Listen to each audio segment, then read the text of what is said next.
Subscribe to our channel SK Network for more Islamic video. Assalamu alaikum wa rahmatullahi wa barakatuh. Nahmaduhu wa nusalli ala rasulihil kareem. Amma ba'd. Fa'udhu billahi minash shaitanir rajim. Bismillahir rahmanir rahim. Anishkurni wa liwalidayk. Sadaqallahul azim. وقال النبي صلى الله عليه وسلم هما جنتك أو نارك أو كما قال عليه الصلاة والسلام আলহামদুলিল্লাহ সমস্ত প্রশংসা জ্ঞাপন করে সেই মহান আল্লাহ তাবারক তাআলার শাহী দরবারে অনন্তর লক্ষ কোটি দরুদ ও সালাম প্রেরণ করি মহানবী সাল্লাল্লাহু আলাইহি ওয়াসাল্লামের প্রতি। অতঃপর মঞ্চে উপবিষ্ট সম্মানিত বিচারক মণ্ডলী ও আমার সামনে বসে থাকা আমার বয়োজ্যেষ্ঠ, আমার বয়কনিষ্ঠ, আমার সমবয়স্ক সকলকে আমার অন্তরের অন্তরস্থল থেকে সালাম ও শুভেচ্ছা জানিয়ে আমার বয়ানের মূল উদ্দেশ্য পিতামাতার হক তথা অধিকার সম্পর্কে কোরআন ও হাদিস দ্বারা কিছু আলোকপাত করতে চাই। সম্মানিত বন্ধুগণ, পিতামাতার হক তথা অধিকার সম্পর্কে আলোকপাত করার পূর্বে মহানবী সাল্লাল্লাহু আলাইহি ওয়াসাল্লামের সেই অমূল্য বাণীর কথা স্মরণে পড়ে যায়। ইবনে মাজাহ শরীফে হযরত উমামা রাদিয়াল্লাহু তাআলা আনহুর পুত্র বর্ণনা করেন, আন্না রাজুলান ক্বালা ইয়া রাসূলুল্লাহ সাল্লাল্লাহু আলাইহি ওয়াসাল্লাম মা হাক্কুল ওয়ালিদাইনি আলা ওয়ালাদিহিমা। অর্থাৎ এক ব্যক্তি হুজুরে পাক সাল্লাল্লাহু আলাইহি ওয়াসাল্লামকে জিজ্ঞাসা করিলেন, ইয়া রাসূলুল্লাহ, সন্তানের উপর পিতামাতার হক তথা অধিকার কি? ক্বালা রাসূলুল্লাহ সাল্লাল্লাহু আলাইহি ওয়াসাল্লাম হুমা জান্নাতুকা আও নারুকা। উত্তরে হুজুরে পাক সাল্লাল্লাহু আলাইহি ওয়াসাল্লাম তাহাকে বলিলেন, তাহারা উভয় তোমার জন্য জান্নাত অথবা জাহান্নাম। অর্থাৎ তাদের অনুগত ও সেবা যত্নে বেহেশত নামক স্থান পাওয়া যায় এবং তাদের সাথে অশ্লীল ও অসন্তুষ্ট ব্যবহার জাহান্নামে পৌঁছে দেয়।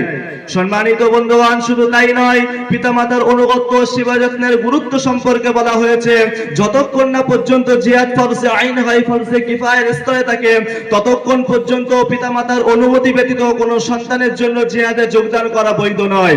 দৃষ্টান্ত শরীফ বুখারী শরীফে আব্দুল্লাহ ইবনে ওমর রাদিয়াল্লাহু তাআলা আনহুর পুত্র বর্ণনা করেন, জাআ রাজুলুন ইলা রাসূলিল্লাহি সাল্লাল্লাহু আলাইহি ওয়াসাল্লাম ফাকালা ইন্নী উরিদুল জিহাদ। জৈনিক এক ব্যক্তি হুজুরে পাক সাল্লাল্লাহু আলাইহি সাল্লামের নিকটে জিহাদের অনুমতি নেওয়ার জন্য উপস্থিত হয়। ক্বালা রাসূলুল্লাহ সাল্লাল্লাহু আলাইহি ওয়াসাল্লাম আহাইয়ুন আবাওয়াকা। হুজুরে পাক সাল্লাল্লাহু আলাইহি ওয়াসাল্লাম সেই ব্যক্তিকে জিজ্ঞাসা করিলেন, তোমার পিতামাতা কি জীবিত আছেন? ক্বালা নাআম। সেই ব্যক্তি বললেন, জি হ্যাঁ, জীবিত আছেন। ক্বালা রাসূলুল্লাহ সাল্লাল্লাহু আলাইহি ওয়াসাল্লাম ফাদাইহুমা ফাজাহিদ। হুজুরে পাক সাল্লাল্লাহু আলাইহি ওয়াসাল্লাম তাহাকে বলিলেন, তাহলে যাও, তুমি তাদের খেদমত বা সেবা যত্নে আত্মনিয়োগ করেই জিহাদ করো। অর্থাৎ তাদের খেদমত বা সেবা যত্নের মাধ্যমেই তুমি জিহাদের সওয়াব পেয়ে থাকবে। সুবহানাল্লাহ। সরকারে দো আলম সাল্লাল্লাহু আলাইহি ওয়াসাল্লাম পিতামাতার মর্যাদা কতই না উচ্চ স্থানে দিয়েছেন।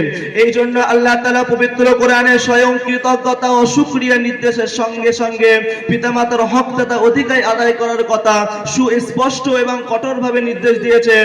সূরা লোকমানের 14 নম্বর আয়াতে ঘোষণা করলেন, আনিশকুরলি ওয়া লিওয়ালিদাইক। অর্থাৎ তোমরা আমার কৃতজ্ঞতা ও শুকরিয়া আদায় করো এবং তোমার পিতামাতার শুকরিয়া আদায় করো। সম্মানিত বন্ধুগণ, উল্লেখিত আয়াত দ্বারা প্রমাণিত হয় যে আল্লাহ তাআলার ইবাদত উপাসনার পর পিতামাতার অনুগত ও সেবা যত্ন সর্বাধিক গুরুত্বপূর্ণ। সুতরাং আল্লাহ তাআলার প্রতি কৃতজ্ঞতা হওয়ার ন্যায় পিতামাতার প্রতি কৃতজ্ঞতা হওয়া অপরিহার্য, আমাদের একান্ত কর্তব্য ও দায়িত্ব। মুসলিম শরীফের একটি হাদিসের পক্ষে সাক্ষ্য দেয়, আন আবি হুরায়রা রাদিয়াল্লাহু তাআলা আনহু قال قال رسول الله صلى الله عليه وسلم رغم عنفه। হযরত আবু হুরায়রা রাদিয়াল্লাহু তাআলা আনহু এতে বর্ণিত, তিনি বলেন, রাসূল করিম সাল্লাল্লাহু আলাইহি ওয়াসাল্লাম বলিয়াছেন, ওই ব্যক্তি হতভাগ্য, লাঞ্ছিত, অপদস্থ হোক। কিলা মান ইয়া রাসূলুল্লাহ। সাহাবারা জিজ্ঞাসা করলেন, ইয়া রাসূলুল্লাহ, কে এমন হতভাগ্য, অপদস্থ?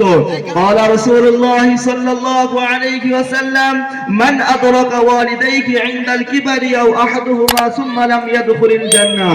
উত্তরে হুজুরে পাক সাল্লাল্লাহু আলাইহি ওয়াসাল্লাম বলিলেন, ওই ব্যক্তি হতভাগ্য, অপদস্থ, লাঞ্ছিত, যে স্বয়ং পিতামাতা অথবা উভয়ের মধ্যে কাউকে বৃদ্ধ অবস্থায় পেল, অথচ তাদের সেবা যত্ন, পরিচর্যা ও সন্তুষ্টি লাভ করে বেহেশত নামক স্থানে প্রবেশ করতে পারলো না।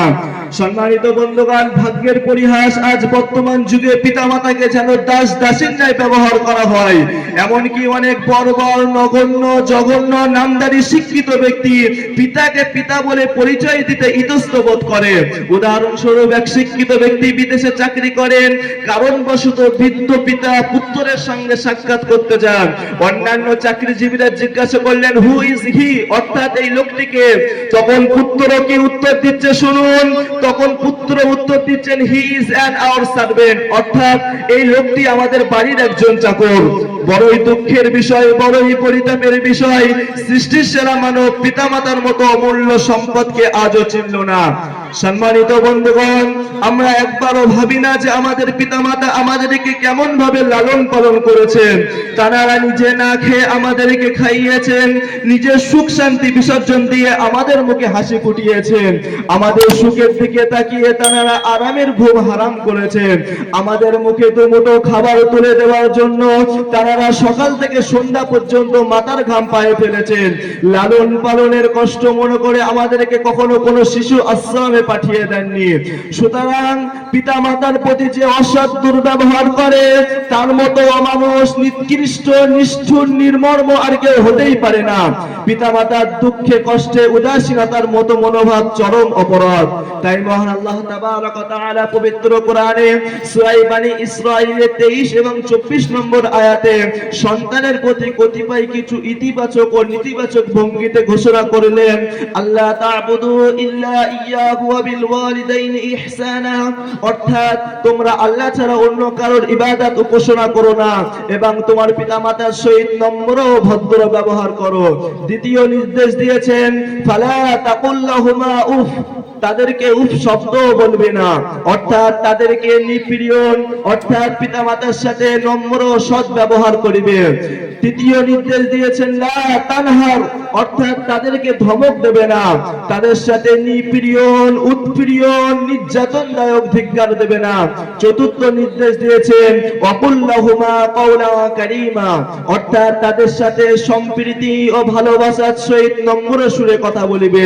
তিরমিজি শরীফে হুজুর সাল্লাল্লাহু আলাইহি ওয়াসাল্লামের একটি অমূল্য বাণী সমর্পণ করব। ক্বালা রাসূলুল্লাহ সাল্লাল্লাহু আলাইহি ওয়াসাল্লাম, রাদিয়া রাব্বি ফি রাদিয়াল ওয়ালিদাইন ওয়া সাখাতা রাব্বি সাখাতাল ওয়ালিদাইন, অর্থাৎ পিতামাতার অসন্তুষ্টিতে আল্লাহ তাআলা অসন্তুষ্টিত ও পিতামাতার সন্তুষ্টিতে আল্লাহ তাআলা সন্তুষ্টিত। অবশেষে একটি শের পড়ে আমি আমার বক্তব্য ইতি করব। संगाटा नहीं था बंटवारे के हिस्से में, कि संगाटा नहीं था बंटवारे के हिस्से में, जब माँ ने पूछा बेटा मैं हूँ किसके हिस्से में, घर की इस बार मुकम्मल तलाशी लूंगा, घर की इस बार मुकम्मल तलाशी लूंगा, गम छुपा कर हमारे माँ बाप कहाँ रखते थे। एक अच्छी माँ हर किसी के पास होती है, एक अच्छी माँ हर किसी के पास होती है, मगर एक अच्छी औलाद हर माँ के पास नहीं होती। आखिर दावाना अल्हम्दुलिल्लाहि रब्बिल आलमीन।